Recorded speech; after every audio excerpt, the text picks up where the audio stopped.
মুখরোচক কিছু খেতে ইচ্ছে করলে সকাল বা বিকেলের নাস্তায় এইরকম একটা রেসিপি তৈরি করে নিতে পারেন। নমস্কার, মনীষা রান্নাঘরে সবাইকে স্বাগত। প্রতিদিনের মতো আবারও নিয়ে চলে এলাম দারুণ একটা নাস্তার রেসিপি। তো বন্ধুরা, এই রেসিপি দেখতে হলে অবশ্যই লাইক দিয়ে দেখা শুরু করুন। তো বন্ধুরা, খুব সহজেই কিন্তু এই নাস্তাটি বানানো যায়। তাহলে চলুন শুরু করি এই নাস্তার রেসিপি। তো প্রথমে দেখুন, গ্যাসে কড়াই বসিয়ে আমি কড়াইতে পরিমাণ মতো জল দিয়ে দিলাম। আর এখন আমি আলু দিয়ে দিলাম। তো এইরকম আলু ছোট ছোট করে কেটে রেখেছিলাম আর আলুটা ধুয়ে রেখেছিলাম, দিয়ে দিলাম। সঙ্গে দিয়ে দিলাম সামান্য কড়াইশুঁটি। তো আলু আর কড়াইশুঁটিটাকে আমি সেদ্ধ করে নেব। তবে হ্যাঁ, এই সেদ্ধ করার জন্যে আমি লবণ দেবো না। আর আমি এখন ঢাকনা দিয়ে দিচ্ছি, আর ঢাকনা দিয়ে আমি সেদ্ধ করে নেব। তো প্রথম আমি 5 মিনিট ঢাকনাটা দিয়ে রেখেছিলাম, আর এখন আমি একটু নাড়িয়ে দিচ্ছি। এবার একটু চেক করে নেব আলুটা সেদ্ধ হয়েছে নাকি। তো বন্ধুরা, আলু সেদ্ধ হয়নি, আবারও ঢাকনা দিয়ে 5 মিনিটের মতো আমি এটা রান্না করে নেব। তো বন্ধুরা দেখুন, আবারও 5 মিনিট পরে ফিরে এলাম।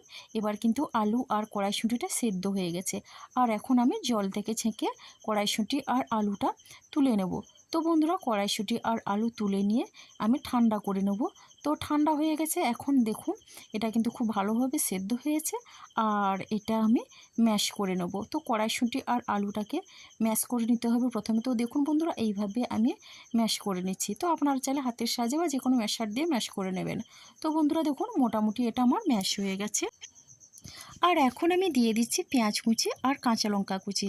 তো দুটো মিডিয়াম সাইজের পেঁয়াজ কুচি রেখেছিলাম, আর দিয়ে দিচ্ছি ধনেপাতা কুচি। ধনেপাতাটা একটু বেশি পরিমাণে দিলাম। এবার দিয়ে দিলাম জিরের গুঁড়ো। এবার দিচ্ছি বন্ধুরা এটা ধনে গুঁড়ো। আর আমি দিয়ে দেব এখন চাট মশলা। তো বন্ধুরা, চাট মশলা আমি অল্প পরিমাণে দিলাম। চাট মশলা দিলে কিন্তু এটা খেতে খুবই ভালো লাগবে। আর এরপরে আমি দিয়ে দিচ্ছি অল্প পরিমাণে চিলি ফ্লেক্স। চিলি ফ্লেক্সটা দিলে কিন্তু ঝাল ঝাল লাগবে, তবে গিয়ে খেতে ভালো লাগবে। আর আপনারা যেমন ঝাল খাবেন সেই বুঝে দেবেন। আর এখন দিলাম হাফ চামচ গোটা জিরে এবং হাফ চামচ দিলাম কালারের জন্যে হলুদের গুঁড়ো। তো বন্ধুরা, এরপরে দিয়ে দিচ্ছি এখানে গরম মশলা গুঁড়ো। তো দেখুন বন্ধুরা, এখন আমি এই উপকরণগুলো দিয়ে দিলাম।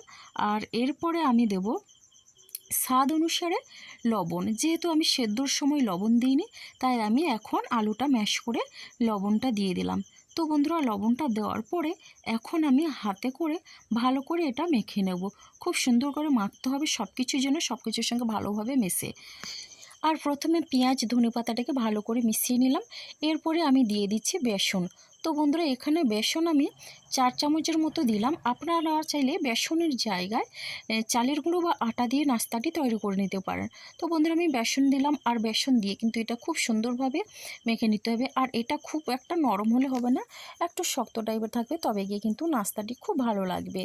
তো বন্ধুরা দেখুন, আপনারাও চেষ্টা করবেন এইভাবে করে নাস্তাটি বানাতে। আর এটা কিন্তু খুব সহজেই বানানো যায়, দারুণ স্বাদের একটা নাস্তার রেসিপি। তাহলে দেখুন বন্ধুরা, এইভাবেই কিন্তু হাতে করে চটকে চটকে ভালো করে মাখতে হবে, তবে গিয়ে কিন্তু নাস্তাটা খেতে খুবই ভালো হবে। আর দেখুন, এইভাবে কিন্তু আমার মাখানো হয়ে গেছে। আর এরপরে হাতে অল্প পরিমাণে তেল নিয়েছি। তো তেলটা ভালো করে ব্রাশ করে নিলাম হাতে। আর এখন একটা শেপ দিয়ে নেব। এইরকম করে আমি কিছুটা এই মিশ্রণটা নিয়ে নিলাম। আর দেখুন, প্রথমে এইভাবে গোল গোল করে একটা লম্বা শেপ নিয়ে নিচ্ছি। আর আপনারা আপনাদের পছন্দের মতো গোল কিংবা চ্যাপ্টা বা লম্বা শেপ আপনারা নিতে পারেন। তো বন্ধুরা দেখুন, সেটা আপনাদের নিজস্ব ব্যাপার। আর দেখুন, এইভাবে লম্বা লম্বা করে নিয়ে নিলাম, খুব সুন্দর লাগছে। আবারও একটা বানিয়ে আমি দেখিয়ে দিচ্ছি। তো বন্ধুরা দেখুন, এইভাবে লম্বা লম্বা করে আমি সবগুলো বানিয়ে নিলাম। আর দেখুন বন্ধুরা, খুব সহজেই এটা কিন্তু বানানো যায়, আর খুব সুন্দর লাগছে এই নাস্তাটা। তাহলে দেখুন, সবগুলো কিন্তু আমার বানানো হয়ে গেল। তো এদিকে আমি কড়াইটা বসিয়ে তেলটা গরম করে আমি একটা করে এই নাস্তাগুলো দিয়ে দিচ্ছি। তো বন্ধুরা, প্রথমে আমি ফ্লেমটা কিন্তু 5 মিনিট লো ফ্লেমে রেখেছি। এরপরে কিন্তু আমি গ্যাসের ফ্লেমটা বাড়িয়ে দেব। এবার নাস্তাটা দেওয়ার সবগুলো দিয়ে দিলাম।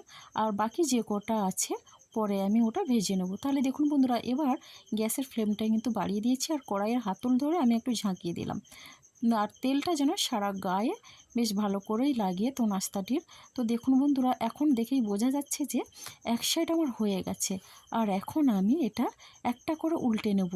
আর এটা কিন্তু ভালোভাবে না হলে অযথা চামচ দিয়ে খোঁচাখুচি করলে হবে না, তাহলে কিন্তু নাস্তাগুলো ভেঙে যেতে পারে, খুব একটা ভালো হয় না। তো দেখুন খুব সুন্দর লাগছে দেখতে আর অসাধারণ লাগে এই নাস্তার রেসিপি। তো বন্ধুরা এইভাবে একটা করে আমি উল্টে নিলাম আর এটা একটু লাল লাল করে ভেজে নেব, তাহলে কিন্তু খুবই ক্রিস্পি হবে খেতে। তো মোটামুটি আমার এটা ভাজা হয়ে গেছে, তবে হ্যাঁ আরও 2 মিনিটের মতো আমি এটা ভেজে নিচ্ছি। তো বন্ধুরা হাতে একটু সময় নিয়ে একটু ভেজে নিলাম। তো দেখুন মোটামুটি আমার ভাজা হয়ে গেল আর এইভাবে একটু লাল লাল করে ভেজে নিয়েছি। তো দেখুন এখন আমি তেল ঝরিয়ে এখন একটা প্লেটে তুলে নিলাম। তো বন্ধুরা আপনারাও চেষ্টা করবেন একবার হলেও, খুবই সুন্দর লাগবে আর এটা কিন্তু ইফতারের জন্য দারুণ একটা রেসিপি। তো বন্ধুরা যাই হোক, এখন আমি বাকিগুলো একই রকমভাবে ভেজে নিচ্ছি। তো বন্ধুরা আমার মতো করে কারা এই রকম নাস্তার রেসিপি বানান অবশ্যই আপনারা কমেন্ট করবেন। আপনাদের কমেন্টে কিন্তু আমাকে অনেকটা উৎসাহ জাগায় নতুন নতুন ভিডিও দেওয়ার জন্য। তো বাকিগুলো হয়ে গেছে আর একই রকমভাবে বাকিগুলো আমি ভেজে তুলে নেব। আর বাড়িতে থাকা সামান্য কয়েকটা উপকরণ দিয়ে খুব সহজেই কিন্তু এই নাস্তাটি বানানো যায়। তাহলে আপনারাও চেষ্টা করবেন অবশ্যই একবার হলেও এটা বানাবেন। বাড়ির সকলকে খাওয়ালে সবাই কিন্তু বারবার খাওয়ার অনুরোধ করবে। তো বন্ধুরা এই নাস্তার রেসিপিটি যদি আপনাদের একটু হলেও ভালো লেগে থাকে তাহলে অবশ্যই একটা মিষ্টি কমেন্ট করবেন।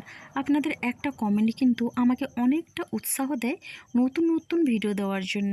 তাহলে বন্ধুরা আজকের আমার রেসিপিটি এই পর্যন্ত, আর আগামীকাল আসবো আবার একটা নতুন রেসিপি নিয়ে। আপনারা সবাই সুস্থ থাকুন, ভালো থাকুন। অসংখ্য ধন্যবাদ আর অনেক অনেক ভালোবাসা রইল।